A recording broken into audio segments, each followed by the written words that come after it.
بہت سی امیدیں وابستہ ہیں تحریک طالبان کے ساتھ جو مذاکرات ہو رہے ہیں پاکستان کی حکومت کے، اور سب کو یہی امید ہے کہ ان میں مثبت پیش رفت ہوگی اب تک. لیکن نعیم صاحب ایک سوال ہے جس کے بارے میں جو کرنا بنتا ہے میرے ذہن میں، بلکہ دو سوالات ہیں. ایک یہ کہ آپ نے دیکھا پچھلے کوئی ایک ڈیڑھ ہفتے کے اندر جو واقعات ہوئے، پشاور کے اندر بھی ہوا، سنیما کے اندر بلاسٹ ہوا، کسی نے کہا جی میں تحریک طالبان کا پشاور کا چیف ہوں، میں نے یہ کیا ہے.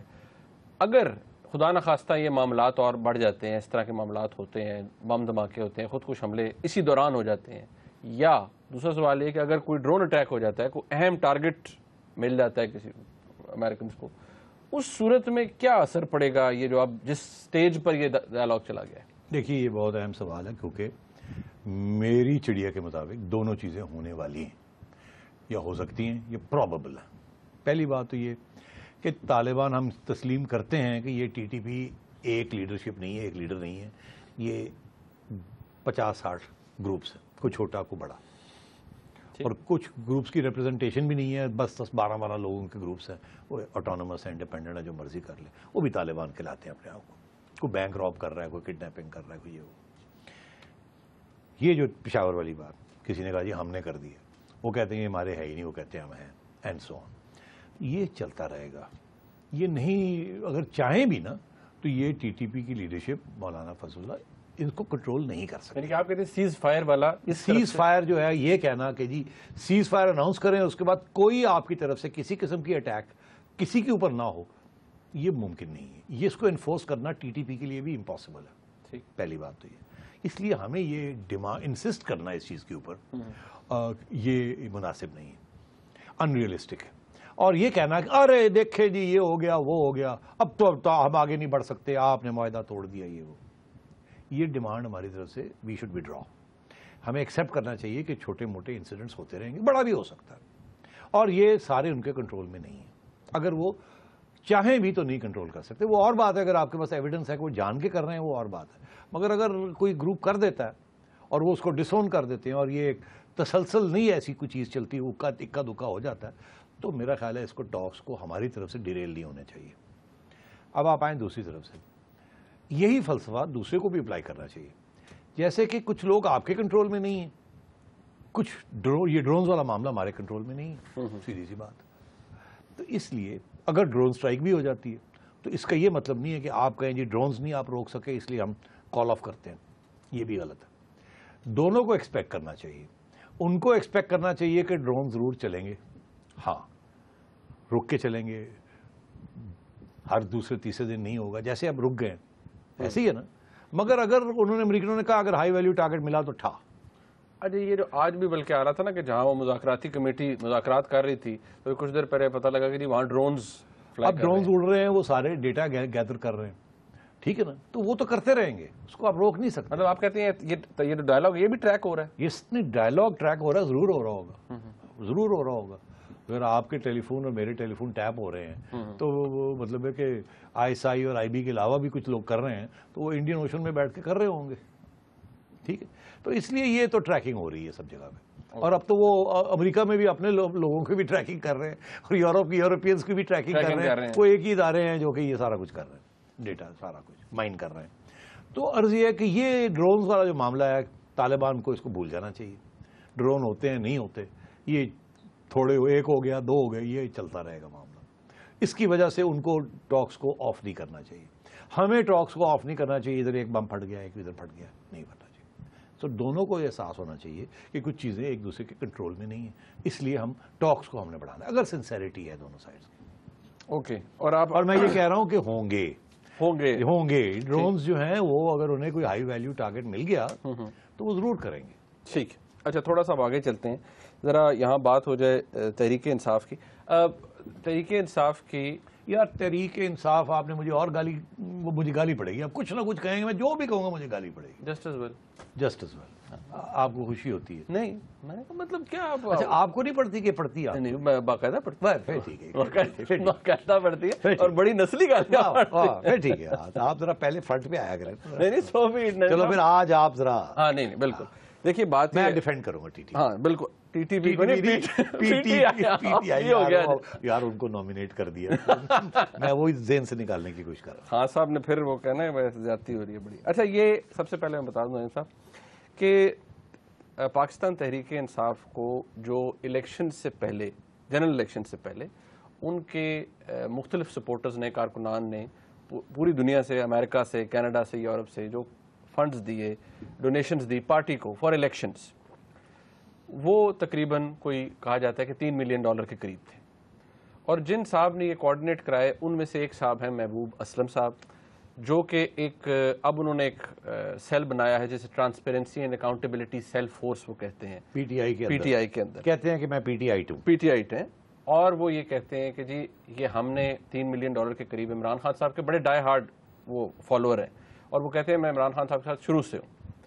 اب وہ یہ کہتے ہیں کہ جی $3 ملین کے قریب پاکستان میں دیا گیا پی ٹی آئی کو لیکن وہ پیسہ جو ہے وہ مس اپروپریٹلی یوز ہوا ہے مس اپروپریشن ہوئی ہے. کچھ لوگوں کے نام بھی لیتے ہیں جنہوں نے یہ پیسہ غلط جگہ استعمال کیا ہے. وہ کہتے ہیں ہضم کر لیا. ہاں جی ہضم کر لیا. خان صاحب کے نوٹس میں بھی لایا ہے. خان صاحب کی طرف سے یہ کہا جاتا ہے کہ ایک آڈٹ کروایا گیا ہے کوئی رانگ ڈوئنگ سامنے نہیں آئی لیکن وہ یہ کہتے ہیں میرے پاس ثبوت ہے اور میں خان صاحب کو دینے کے لیے بھی گیا ہوں ان کے گھر. اچھا اب وہ ایگزیکٹلی کیا کہتے ہیں محبوب اسلم صاحب وہ یہ ذرا اپنی جو ان کی پریس کانفرنس ہے اس کا ایک چھوٹا سا کلپس ہم نے اکٹھے کیے یہ دیکھ لیں. جب الیکشن سامنے آیا الیکشن میں کچھ بےکارگیاں بھی سامنے آئیں تو ہم یہاں آئے ہم نے عمران صاحب کی مہم بھی چلائی الیکشن کمپین بھی چلائی اور یہاں کے طبی رضاکار کے ساتھ ہم نے کام کیا آئی ایس ایف کے ساتھ کام کیا تو ہمیں کچھ اندازہ ہوا کہ طبی رضاکار کے پاس بھی کوئی پیسہ نہیں ہے ان کی بھی کوئی مدد نہیں کی پارٹی نے آئی ایس ایف کے پاس بھی کوئی پیسہ نہیں اور بیچارے اپنی جیب سے پیٹرول منی ڈال کے اور سارا کچھ وہ اپنی جیب سے کرتے پھر. تو ایٹ دیٹ ٹائم ہمیں لگا کہ ہمیں پارٹی سے پوچھنا چاہیے کہ آخر یہ اتنا جو فنڈ ریزنگ ہوئی ہے یو ایس اے سے بھی اور آل اوور دا ورلڈ اس کا کیا آپ لوگوں نے. تو اس سلسلے میں ہمارے سامنے کچھ ایسی چیزیں آئیں کہ پارٹی کے کچھ عہدیدارانوں نے اس پیسے کا خود برد کیا ہے اور اس کی تفصیلات اور شواہد ہمیں موصول ہوئے اور ہم نے اس کی پوری ریکارڈ کیپنگ کر کے پارٹی سے مطالبہ کیا کہ یار یہ چیزیں سچ ہیں یا غلط آپ ایک شفاف آزادانہ احتسابی ادارہ تو بنائیں اس پارٹی میں. تو آج ہماری ایک میٹنگ سیٹ تھی اس میٹنگ میں جہانگیر ترین صاحب جو کہ سیکرٹری جنرل ہیں اور چیئرمین صاحب نے ہمیں ٹائم دیا ہوا تھا بلی گالا میں. میرے جانے سے پہلے وہ جو کالی بھیڑیں پارٹی میں موجود ہیں وہ بڑے اعلیٰ عہدوں میں بیٹھی ہیں. فرض کیجیے کہ additional general secretary Saif Ullah نیازی سینئر پریزیڈنٹ عامر کھیانی سیکرٹری فائنانس اظہر طارق نعیم الحق یہ سب بینک ڈیفالٹر ہیں. نعیم الحق اس بینک ڈیفالٹر کس کو نہیں پتا یہ بات ٹھیک ہے جی. تو یہ سارے لوگوں نے کا بڑا اثر ہے عمران صاحب پہ. انہوں نے جو عمران صاحب کو یہ مشورے دیتے ہیں تو ان کے عمران صاحب کا دماغ انہوں نے پہلے سے ہی اس کو برگلایا ہوا تھا. تو میٹنگ میں عمران صاحب سے جب بات شروع کی تو ان کو شاید لوگوں نے پہلے ہمارے خلاف کچھ باتیں بتائی ہوئی تھی تو وہ تھوڑے سے جذباتی ہو رہے تھے کہ آپ پارٹی کو توڑنا چاہتے ہیں. میں نے 17 سال کی محنت کی تو میں نے ان سے بتایا کہ 17 سال کی محنت ہی تو ہے کہ ہم اس کی 17 سال کی محنت کو آج مضبوط کرنے آئے ہیں. اگر ہم پارٹی کے اندر احتساب کی بات کرتے ہیں تو کوئی غلط مطالبہ نہیں ہے. تو عمران صاحب تھوڑا سا جذباتی ہو گئے. انہوں نے مجھے گرمان سے پڑھ کے یہاں سے چلے جاؤ بھاگ جاؤ گیٹ آؤٹ آف ہیئر. یہ وہ ساری سٹوری نعیم صاحب. اب تحریک انصاف یہ کہتی ہے کہ جی ان صاحب کو محبوب اسلم صاحب کو ڈاکٹر شیریں مزاری یہ کہتی ہیں کہ 1 سال قبل پارٹی سے نکال دیا گیا ہے کیونکہ ٹربل میکر ہیں یا ان کو کہا جی ان کو نکال دیا گیا پارٹی سے. یہ ایمبیرسنگ سوال پوچھتے ہیں یا کوئی عہدہ چاہتے ہیں. اب یہ پتا ہمیں کیسے کیوں نکالا ہے نہیں وجہ تو نہیں. انہوں نے جو میں تو وہ کہہ رہا ہوں جو میڈیا کے سامنے آئی ابھی تک انہوں نے کہا جی ان کو نکال دیا گیا ہے. لیکن میرا ایک سوال ہے اگر ان کو 1 سال پہلے نکال دیا گیا ہے تو پھر کل ان کے ساتھ جو میٹنگ ہو رہی تھی وہ کس کیپیسٹی میں ہو رہی تھی؟ یار یہ میں تو اس کا جواب نہیں دے سکتا. اتنا مجھے پتا ہے کہ بڑے لوگ چھوڑ جاتے ہیں نکالے جاتے ہیں واپس آ جاتے ہیں. کچھ لوگ ناراض ہو کے چلے جاتے ہیں ان کی بات نہیں سنی جاتی پھر وہ واپس آ جاتے ہیں اور ایسے لگتا ہے کبھی گئے ہی نہیں تھے. جب باہر ہوتے ہیں تو بیڈ ماؤتھنگ کرتے ہیں. اب madam Kasuri madam Mazari and اور بھی نام ہے. تو عرض یہ کہ یہ بھی ایک صاحب ایسے ہیں جو کہ ڈسگرنٹلڈ لگ رہے ہیں مجھے. ہو سکتا ہے پوری کہانی ہمیں نہیں سمجھ آ رہی کہ انہوں نے کوئی ڈیمانڈ کیا ہو, یہ کیا ہوگا, ان کو لفٹ نہیں کرائی جا رہی, ان کے اندر کوئی گروپس بن گئے ہیں, یہ آؤٹ وہ کہتے ہیں میرے پاس ایویڈنس ہے کہ جو پیسے مس اپروپریٹ. تو پھر ایویڈنس دکھانی چاہیے نا, صرف بات کرنے کے لیے ناٹ گڈ انف. دیکھیں آپ کے اوپر میرے اوپر بھی تو الزام لگتے رہتے ہیں نا, ہم کہتے ہیں ایویڈنس دکھائیں, تو اگر ان کے پاس ایویڈنس ہے تو دکھائیں. انہوں نے تو آج کو کنونشن بھی کیا ہے لاہور میں, جس میں کہتے ہیں کہ ہم جو ان کے مطابق کہ جو عمران خان صاحب نے آڈٹ کرایا تھا اس کی رپورٹ باہر نہیں آئی کیونکہ اس کے اندر یہ انڈیکیشن آئی تھی کہ کرپشن ہوئی ہے, لوگوں نے پیسہ. تو بڑا اچھا ہے, یہ بڑی اچھی بات ہے, یہ ڈیمانڈ کرنا چاہیے.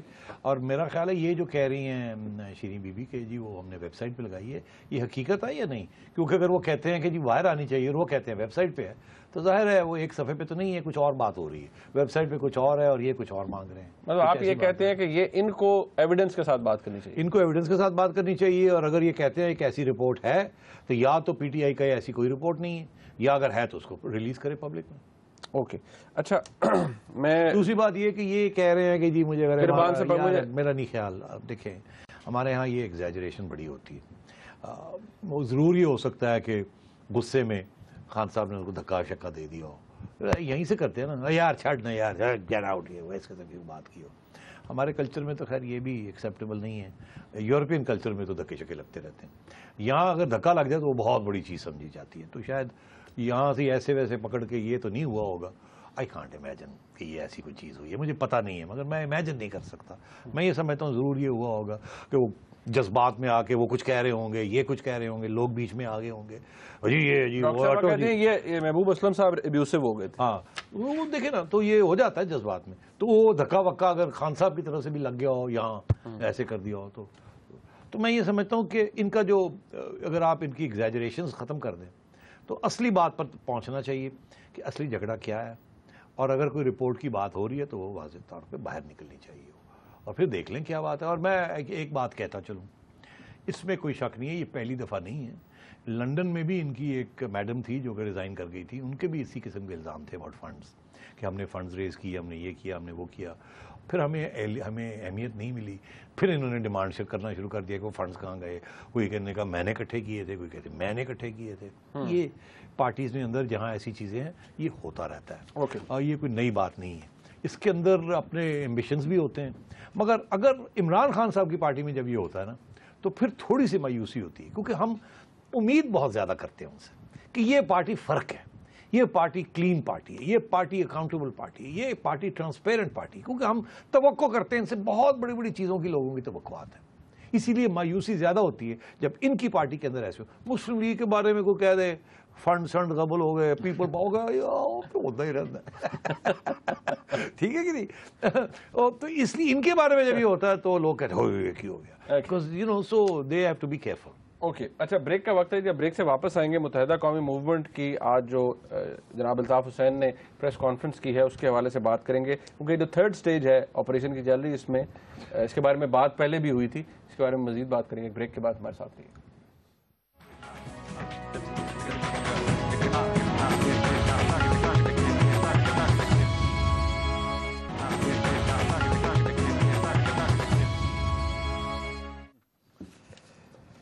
بریک کے بعد پھر آپ کو خوش آمدید کہتے ہیں. متحدہ قومی موومنٹ کے قائد جناب الطاف حسین کی طرف سے آج ایک پریس کانفرنس کی گئی.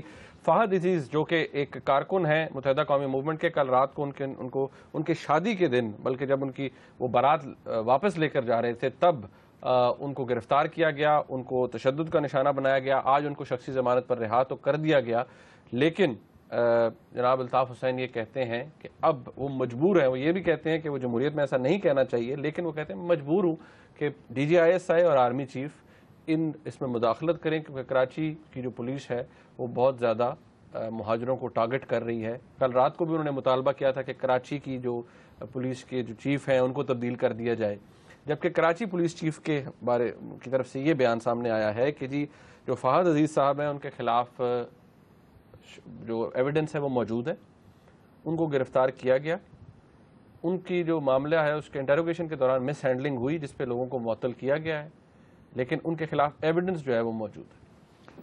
اچھا بات یہ ہے کہ الطاف بھائی بات صحیح کہہ رہے ہیں. پولیس کے ساتھ پولیس جب کارروائی کرتی ہے تو پھر وہ بلیک اینڈ وائٹ میں کرتی ہے, فوج بھی ایسی کرتی ہے بائی دی وے. وہ باریکیوں میں نہیں جاتے. اگر آرڈر ہے فلانے کو گرفتار کرنا ہے, یہ ایویڈنس ہے تو گرفتار کرنا ہے. اگر وہاں سے ریزسٹنس ہوگی تو وہ اٹھا کے لے آئیں گے, 2 لگائیں گے, کر کے پکڑ کے لے آئیں گے اور ٹھیک ٹھاک رف اپ کر دیں گے. وہ یہ ہر جگہ پہ ایسی دنیا میں, یہ صرف پاکستان میں نہیں. بہت برا مارا ہے نا کہ مطلب مگر اس کے بعد پھر دنیا میں یہ نہیں ہوتا کہ لا کے تو پھر پٹائی کی جائے, پھر وہ ایک قسم کی پروٹیکٹیو کسٹڈی ہوتی ہے. اریسٹ کے وقت کوئی ریزسٹ کرے تو آپ سب کچھ کر سکتے ہیں, مگر ونس جب ہتھکڑی لگ جائے اس کے بعد بندے کو لے آئے تو اس کے بعد کوئی تشدد نہیں کیا جاتا, یہ کرنا نہیں چاہیے. اور اگر پولیس نے ایسے کیا ہے تو بڑی زیادتی کی ہے, اور الطاف بھائی بالکل صحیح کہہ رہے ہیں کہ اس کی انکوائری ہونی چاہیے.